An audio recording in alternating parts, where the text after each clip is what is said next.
Hello, friends. Welcome to today's show. I'm Dr. Helen, founder and CEO, that's Chief Engagement Officer of Dr. Helen Holton and Associates, and your host for Dr. Helen Speaks: Strengths, Resilience, and Leadership. We're building the backbone of our leadership as an illustrious strand of leadership pearls. In our last episode, we discussed the first level of leadership that often begins with your position at this level. People don't necessarily follow, and because they don't necessarily follow you because they want to, it's largely because they have to. They've been assigned to you or hired by you, and whether it's within an organization or as an entrepreneur, it basically boils down to you having the right to lead them. And they have to, as a part of the condition, to keep their position within the organization. Now, I know someone here can relate to that. If you have ever thought, I want to pursue leadership, few people jump out of the box doing it as an entrepreneur, but even then, it takes more than you by yourself to grow an organization. And to be an effective leader, it requires you to have some help along the way. Let's begin with a recap of some of what was discussed when we talked about level 1, which was encapsulated within touching on the 5 levels of leadership that we're going to be covering. In level 1, it begins with position. In most cases in life, you've been put in a position of authority that is tied to your job description. And sometimes that description contains very little opportunity for real authority as a leader. It's the entry-level position that many of us have entered to begin the ascent or the climb to leadership, where we really get to have an impact on what happens, to inform and build others along the way, and even to leave a legacy behind of how your leadership made an indelible imprint on the organization. Real leadership, you know what I'm talking about. However, from level 1, you do have some rights as a leader. You've been hired, appointed to this position on the leadership or management track, is how it's often explained in some organizations. You have the right to enforce the rules. Yes, they may not be your rules. However, once you've received that appointment as on the leadership path, you have the right to enforce the rules. You have the right to tell people to do their job. It may not always be pleasant, but it goes along with the territory. As a leader, what you know, everything that you have the opportunity to do is not always pleasant, or something that you say, oh, I can't wait to tell this person what they're supposed to do. Do your job. You also have the right to use whatever power you've been given in your role. This is not the level where you're in position to be the boss. Unless you're the founder of the business or your organization. And even then, there are ways of being that reflect the mindset of a leader and not just the boss. Gallup has done extensive work in this area, differentiating between being the boss and being a leader. Their research is largely driven by the culture shift that's precipitated by generational shifts of today's most dominant population in the workplace. Traditionalists and baby boomers take a back seat. You aren't the leaders that most are following today. When you think about it, that makes a lot of sense. Nothing stays the same, and change is the only real constant we know. Even as we may fight it kicking and screaming, it is what it is. All good things at some point have outlived their usefulness, and it's time to do a new thing. Today, we're going to explore what it means and looks like to be a leader at level 2. Ooh, it's getting exciting now. Before we go further, now might be a good time to get your note-taking tools ready to glean some of those aha points or things you want to go back to and explore further. The other alternative is to watch the replays, and you can catch the replays of our show, this episode and the 40 plus others, by using the same link that got you here today, or you can catch our replays on Apple TV, Amazon Fire, and Roku TV. Yes, we are out in cyberspace. And very soon you'll be able to catch these replays on the YouTube channel of Dr. Helen Holton. More on that later. We're getting close. I also want to give a shout out to Paula Fellingham, who is the founder and dream weaver of the Win-Win Women platform, where we're showing up today, where we show up live. This show, Dr. Helen Speaks, Strengths, Resilience, and Leadership, is a part of the many other shows there. This show you can catch 10 a.m. Pacific time, 1 o'clock p.m. Eastern time, every Tuesday. Let me start with one of my favorite quotes from Brian Tracy, one of the great motivational speakers, leaders of our time. And what he said was, become the kind of leader people would follow voluntarily, even if you had no title or position. Think about that. If you had no title or position, would you strive to be a leader that people would follow? Not because they have to, but because they choose to. And that's some of what we're here to do, is to help you level up your leadership game, to have more impact in the world with the gifts that only you can bring forth. And why is that? Because there's no one else exactly like you. Level 2. So level 1 was all about position, when you get into that place where you're on the leadership path. Level 2 is about permission. And it's not permission that you're asking other people, okay, may I lead you? No. Permission here is where you begin to understand relationships. People begin to follow you because they want to. In his book, oh my goodness, his name escapes me now. It'll come back to me. But in his book, Learning to Lead, Bringing Out the Best in People, the author said, leadership is getting people to work for you when they are not obligated, when they don't have to follow you. So permission really speaks to relationships. And that's what I want you to take away. Permission is just a step along the climb or the ascent to leadership. Permission really speaks to relationships. I've learned you get more accomplished working in relationship with people than alone. And one of my favorite leadership gurus, John Maxwell, defines the most important concept of leadership in one word, and that word is influence.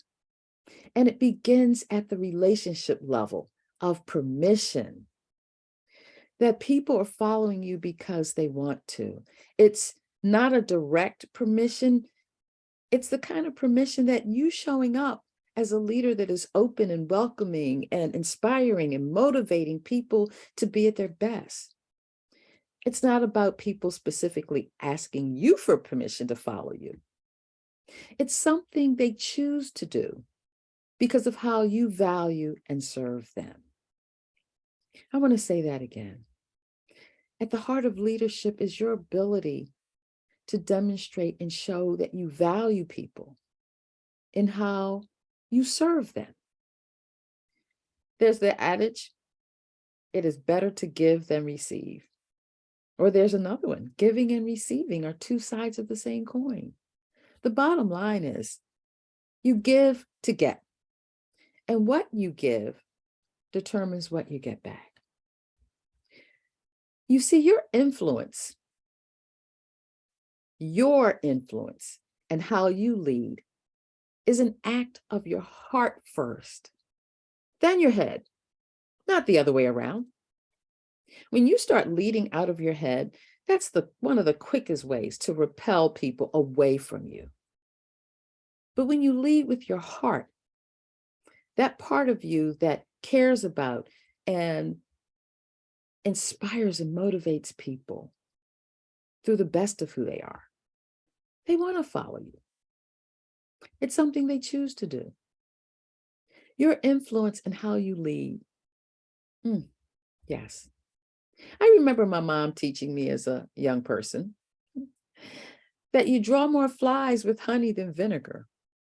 Now, I will confess, I don't know what I was upset over. And these were the words she said to me, that I didn't get them right away. And I think that happens with a lot of young people who are given powerful wisdom, sage wisdom. And I don't know where it came from. And I've Googled it a few times before. The bottom line is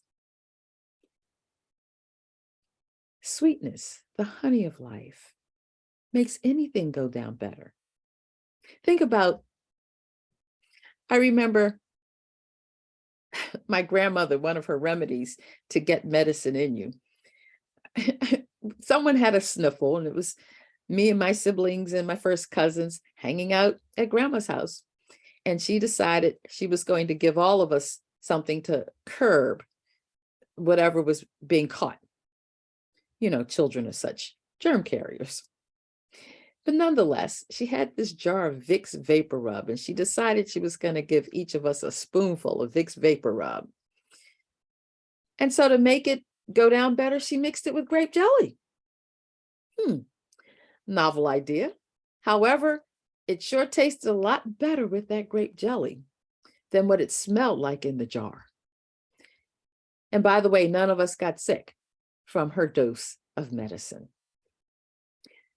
Influence isn't developed by rules and regulations. It really begins with how you treat and value people, individually and collectively. So if you're not willing to build relationships with the people you lead, you'll never really build effective, lasting, and sustainable relationships, or leadership for that matter. Relationships developed like this usually last a lifetime. And lifetime relationships transcend the passage of time. Have you ever run into someone that you worked with or led at some point in life that you hadn't seen each other in years? And when you see them and recognize, oh my goodness, it's almost as if you could pick up where you left off. After a catch up on what's happened in both your lives since you last met, that span of time that's gone in between seems to have disappeared. You find yourself connecting with current contact information and how you're going to stay in touch. I remember I was in another country at the airport. I think it may have been in the Caribbean somewhere, and sitting, waiting on the plane. And I see someone kind of glancing over in my direction, and I'm like, okay, who are they looking for? And I'm looking around me, and they call me out by name. And as they get closer, I recognize who they are. After a warm hug and embrace, we just started chatting it up like it was only yesterday that we'd seen each other. It can happen, and it's very real and powerful. And I'm a firm believer that all things in this world are connected, which means we're all connected. The family of humanity. Now, it doesn't mean we like all the members of our family. On some level, we should have some love for them because it's what we want from others. You give what you get. Doesn't mean you have to be in close communication with them. I can think of a few names off the top of my head, but I'll keep them to myself. However, the most successful leaders become that way by understanding the gifts you bring to the world. Once you have that understanding of yourself, it's the work you put in to develop, mold, and shape your gifts that make you successful. The most effective leaders are lifelong learners and builders of relationships. Permission. Leadership is really a marathon and not a sprint.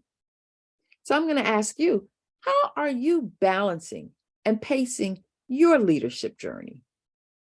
Because it's not a sprint. You don't have to do it all in one shot. It takes time and it takes intention. Trust is a major component in the success of your leadership. If people you lead don't trust or believe in you, how successful do you believe your leadership will be? How successful do you believe your leadership will be when people don't trust you? And that's something to chew on for a little bit. Authenticity and transparency go a long way in helping you to define and shape that and make sure you're being honest and true to who you are. Everything in life you do as a leader rises and falls on your leadership. How well equipped are you as a leader? A few weeks ago, I went off for some professional development and personal growth. Why? Because as a leader, learning lasts for a lifetime. And so if you're not learning and growing, honing your skills, growing as a person, how effective are you going to be with those who follow you? And through your own professional development and personal growth, guess what? You're going to attract new people who want to follow you and to be a part of who you are and what you do.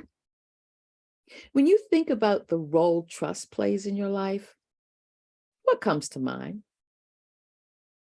How has it shaped or shifted your leadership?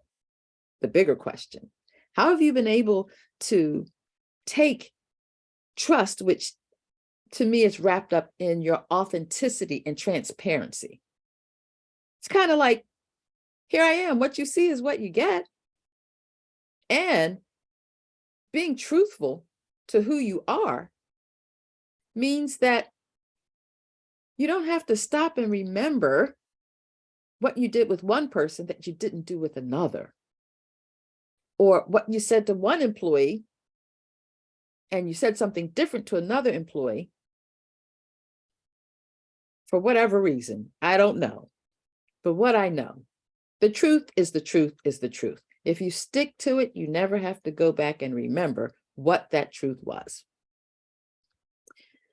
When you give serious consideration to what you want for your life, for your leadership, it really happens when you are consistent about what you want. And this is where your TBD kicks in, your think, be, and do. When you really think, be, and do more, it makes a difference. You do more than change.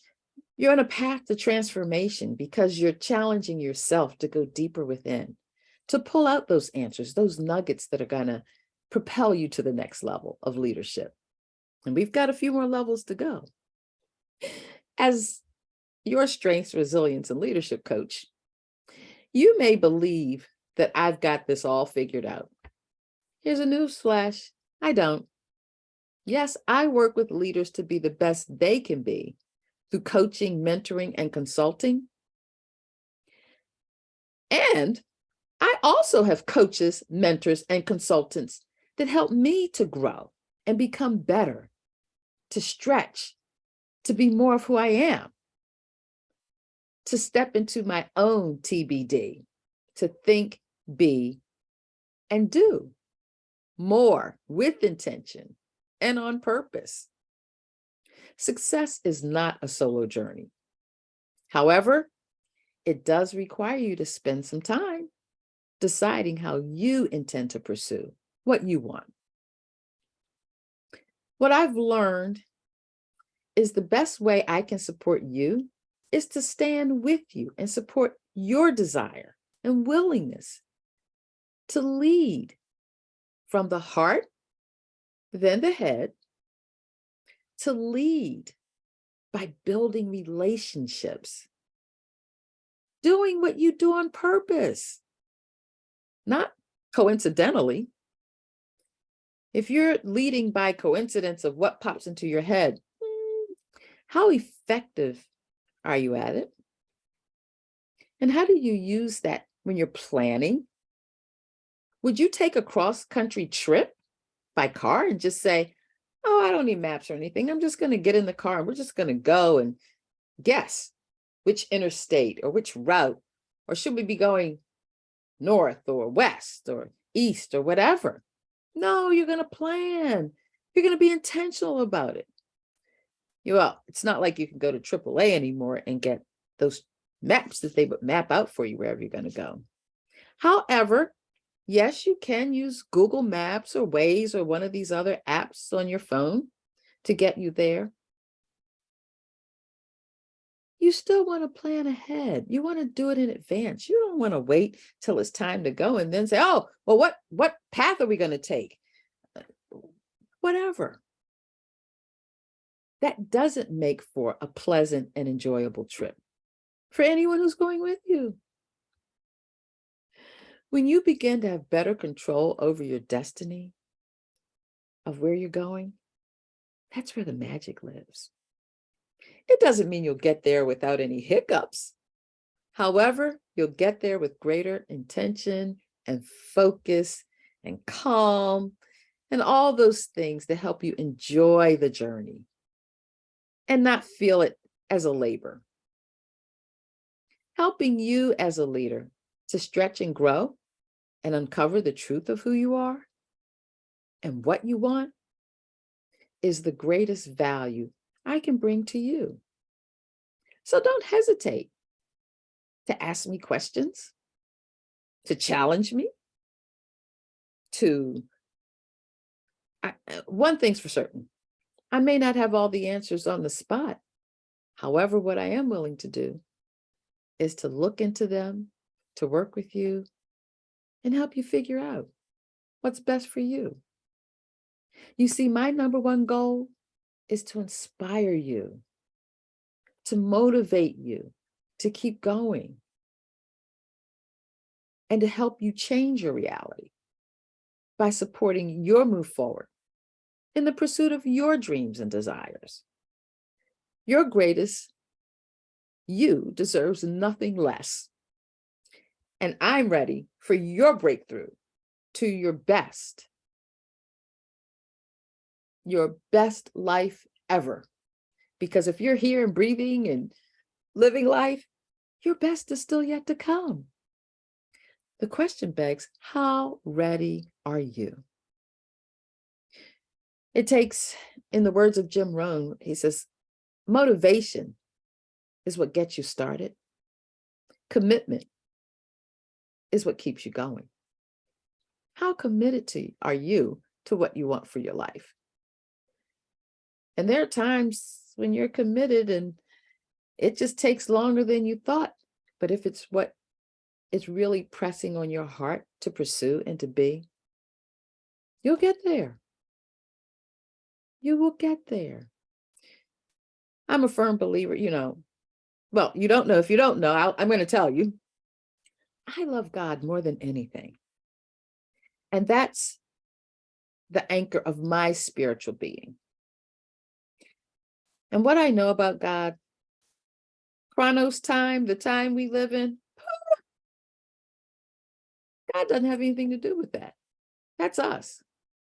Watching and clock ticking, clock catching, all those things that, oh, I got to hurry. Oh, I need to slow down. Oh, it's not enough.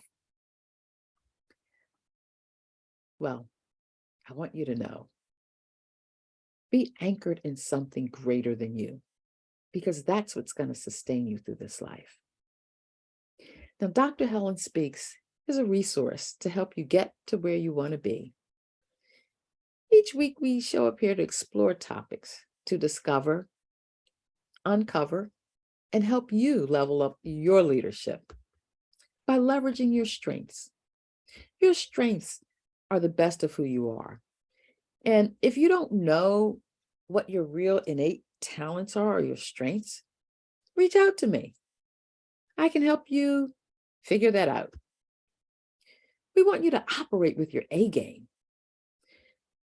And one of the ways that happens, in addition to knowing what your strengths are, is knowing how to manage weaknesses. You see, we live in a society that for far too long has focused on fixing what some boss somewhere has decided is your deficiency, and we need to fix that.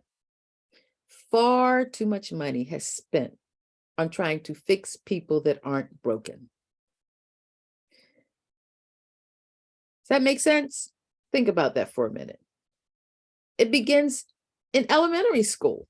When someone thinks you need some extra credit, or you need to have some more homework, or you need to stay after class. I don't know, all those things that have a tendency to make us feel less than.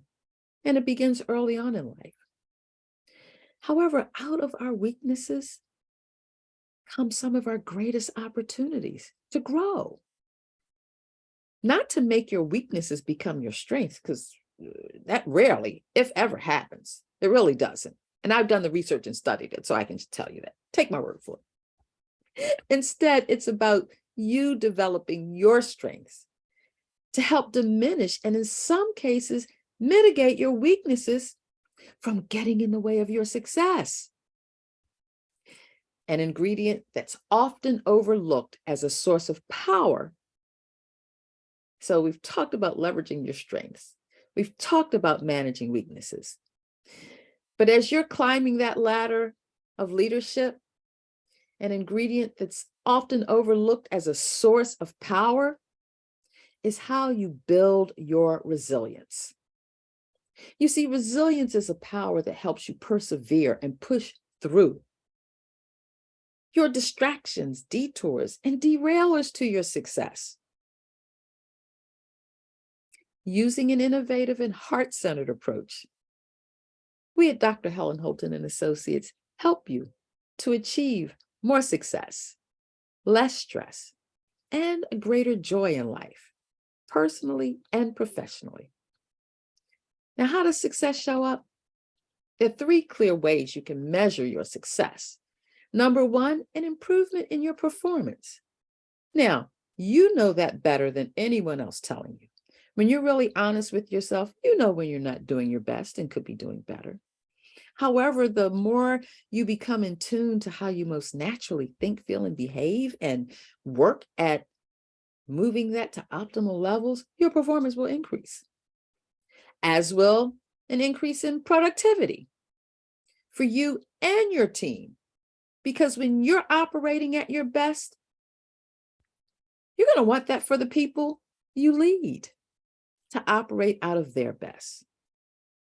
And the growth in your prosperity potential. I used to say profits, but I changed it to prosperity potential because it's more than just the money or the bottom line. Prosperity shows up in all sorts of ways, and I'm not even going to begin to enumerate them. Maybe we'll have a show on that one day. But it's a stronger bottom line for your business, for your life, a solid foundation. And this awakens a path for you to have more of what you want on purpose, with intention, and on your terms. So as your host, coach, connector, and convener of leaders, Dr. Helen Speaks is a place of support and learning for you to optimize your leadership, life learning, and legacy. Join us here every Tuesday at 10 a.m. Pacific time and 1 p.m. Eastern time. And we'll be right here waiting on you.